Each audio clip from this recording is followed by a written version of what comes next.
అదే మరి ఈరోజు రాష్ట్రంలో పుష్కలంగా నీరంతా ఇచ్చాం. 95% రిజర్వాయర్ల నీళ్లు నింపాం. పోయిన సంవత్సరం నీటి కొరత లేకుండా చేశాం.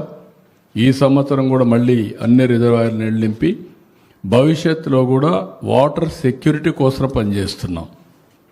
అదే మరి ఎక్కడికి ఎవ్వరికి ఇబ్బందులు లేకుండా ఫెర్టిలైజర్స్ కానీ పెస్టిసైడ్స్ కానీ అన్నీ కూడా మానిటర్ చేస్తున్నాం.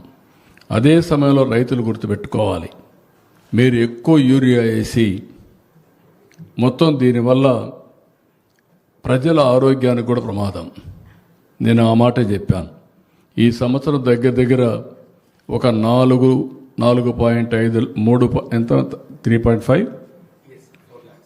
4 లక్షల మెట్రిక్ టన్నులు ఫెర్టిలైజర్స్ కన్జంప్షన్ తగ్గించాలని, అదే మరి పెస్టిసైడ్స్ కన్జంప్షన్ తగ్గించాలని, దానికి డ్రోన్లతో పెట్టుకుంటే అవసరం సబ్సిడీ కూడా ఇవ్వాలని చెప్పి ఆలోచిస్తున్నాం.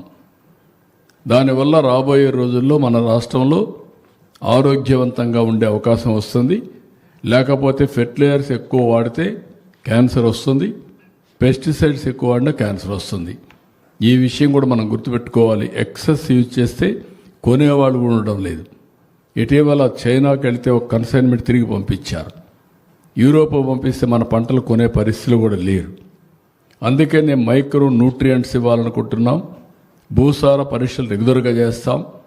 ఎక్కడ అవసరమైతే పెస్ట్ వస్తే అక్కడే ఈ డ్రోన్స్ ఉపయోగించి, అక్కడే పెస్టిసైడ్స్ ఉపయోగించి, తద్వారా పెస్టిసైడ్స్ యొక్క కన్జంప్షన్ తగ్గిస్తాం, వినియోగాన్ని తగ్గిస్తాం.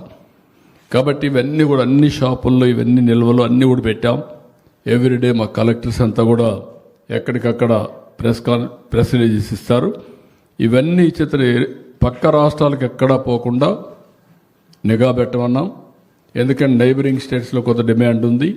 ఉన్నప్పుడు ఇక్కడి నుంచి అక్కడ పోయే ప్రమాదం ఉంటుంది. అవి కూడా కొంచెం జాగ్రత్తగా చూసుకోమన్నాం. ఇంకొక పక్కన ఈ పనులు చేస్తూనే మళ్ళీ అపోజిషన్ పార్టీ చెప్తున్నా,